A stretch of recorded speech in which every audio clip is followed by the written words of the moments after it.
बिस्मिल्लाहिर्रहमानिर्रहीम। अस्सलाम वालेकुम। उम्मीद है आप खैरियत से होंगे। आज की इस वीडियो में अगर आप सऊदी अरब में हैं और गाड़ी किसी से लेना चाहते हैं, किसी को बेचना चाहते हैं, तो उसके दरमियान में आपने जो एहतियाती तदाबीर करनी है, वो मैं आपको बताऊँगा। और अगर आप ये वीडियो पूरी देख लेंगे, तो इंशाल्लाह आपका कोई भी नुकसान नहीं होगा। और इसमें एक आदमी का जो नुकसान हुआ है, वो भी शेयर करूँगा, ताकि आप इससे सबक हासिल करें और जब गाड़ी लें, तो किन चीज़ों का आपने ख्याल रखना है। चलिए वीडियो को शुरू करते हैं।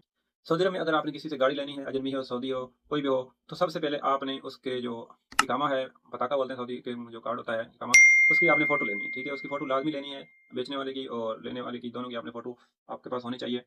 दोनों अगर सऊदी यानी कि आपने अपने कफ़ील के नाम करनी है, फिर भी फ़ोटो चाहिए। अगर आपने किसी कफ़ील से दूसरे यानी कि सऊदी से लेनी है, फिर भी उसका फ़ोटो चाहिए। अजनबी है, उनका भी फ़ोटो आपने ले लेना है। तो सबसे पहले आपने उसके फ़ाइन चेक करने हैं, ग्रामें चेक करने हैं। अगर आपके जो गाड़ी बेच रहा है उसके नाम पर ग्रामें होंगे, तो गाड़ी नाम पर नहीं होगी। तो इसी तरह एक वाक़या भी पेश हुआ है, हमारे दोस्त ने एक गाड़ी ली है सऊदी से, तो उसके नाम पर उसने कहा हो जाएगा ये। तो मरून में काम करता था, उसने एतमाद कर लिया दोस्त ने कि ये गाड़ी नाम हो जाएगी। लेकिन जब करने लगे, तो सबसे पहले एक तो उसका इस्तिमारा खत्म था, तो ये भी आपने चेक कर लेना है कि उसका इस्तिमारा भी खत्म ना हो। उसको बोलना है कि उसका इस्तिमारा आपने रिन्यू करना है, ठीक है? क्योंकि अभी जो नया कानून आया है कि पहले ऐसे होता था कि एक ही तमीन से, ट्रांसफ़र वाली तमीन से इस्तिमारा भी रिन्यू हो जाता था और गाड़ी भी नाम हो जाती थी। लेकिन अभी ऐसा कानून आ गया है कि आपने जो पहले जो जिसके नाम पर गाड़ी है, वो तमीन अपनी करेगा, फिर इस्तिमारा रिन्यू करेगा, फ़ीस वगैरह पे करके, पास करा के, फिर ये आपके नाम गाड़ी होगी। इस्तिमारा अगर रिन्यू नहीं, एक्सपायर है, तो गाड़ी नाम नहीं होगी। तो उसने क्या किया कि उसने उसको बोला कि गाड़ी नाम मैं करा दूँगा। उसने कहा ये मरू में काम करता है, इसको ज़्यादा मालूम है हमसे। लेकिन जब नाम करने लगे, उसका इस्तेमाल रिन्यू करने के लिए जब फ़ीस पे करने लगे, तो तकरीबन 70,000 रियाल के करीब उसके फ़ाइन थे, 70,000 रियाल के करीब। लेकिन वो वहाँ पर से पहले लिखा जाता है कि आप फ़ाइन पे करें, फिर आप फ़ीस पे कर सकते हैं।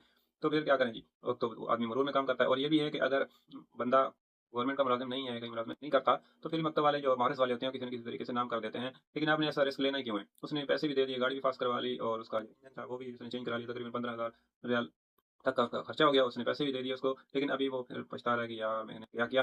तो फिर अभी इसका हल ये है कि उसने वर्का बना के दे दिया है, यानी कि तफ़वीज़ का वो गाड़ी चला सकता है और में था। अगर आपके पास भी ऐसा कोई सीन हो जाए, आपने भी वर्का बना लेता, लेकिन ऑनलाइन ये तफ़वीज़ नहीं बनेगी, जब तक फ़ाइन होंगे, जब और इस्तेमाल की डेट होगी, तो फिर ये तफ़वीज़ बनेगी। अगर आपने किसी से पैसे लेने हैं या कोई ऐसा मामला हो गया है, तो आपने मरवर में जाकर उसकी तफ़वीज़ बना लेनी है, वो अगर पर आपको तफ़वीज़ बना देंगे, फिर आप गाड़ी उसकी यूज़ करते रहें, यही इसका हल है। तो इसमें इतने झंझट में पड़ने से पहले ही आपने चेक कर लेना है कि उसके नाम फ़ाइन तो नहीं है, ग्रामे तो नहीं है। या ऐसा कर लें कि जब गाड़ी नाम हो, तो फिर आप उसको पैसे दें। इमारत में जाएँ और इमारत में जाकर वहाँ पे चेक करवाएँ। वो अगर आपको पता नहीं है, तो जब गाड़ी नाम हो जाए, वहीं इमारत वाले को पैसे दें, वो उसको दे दे। जब तक पैसे गाड़ी नाम ना हो, तो आपने पैसे नहीं देने। तो एक तो आपने फ़ाइन चेक कर लेने हैं और इस्तिमारा जो है वो इसका रिन्यू होना चाहिए, पास भी होनी चाहिए, फिर गाड़ी आप नाम करा सकते हैं। अगर आप घर बैठे गाड़ी नाम करवाना चाहते हैं, तो इस व्हाट्सएप नंबर पर राब्ता कर सकते हैं, तो हम आपकी हेल्प करेंगे इंशाल्लाह। घर बैठे आपकी गाड़ी नाम हो जाएगी।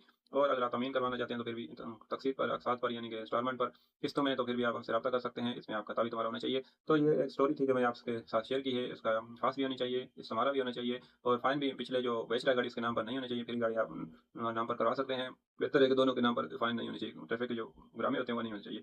तो फिर ही आप ये गाड़ी नाम करवा सकते हैं। तो उम्मीद है वीडियो आपको पसंद आएगी। फिर भी वीडियो को मतलब कोई भी क्वेश्चन हो या कोई इस हवाले से आपका क्वेश्चन हो, तो कमेंट कीजिए। इंशाल्लाह हम आपके कमेंट का जवाब देने की पूरी कोशिश करेंगे। मिलेंगे किसी नेक्स्ट वीडियो में। आपकी कीमती शुक्रिया। अस्सलाम वालेकुम।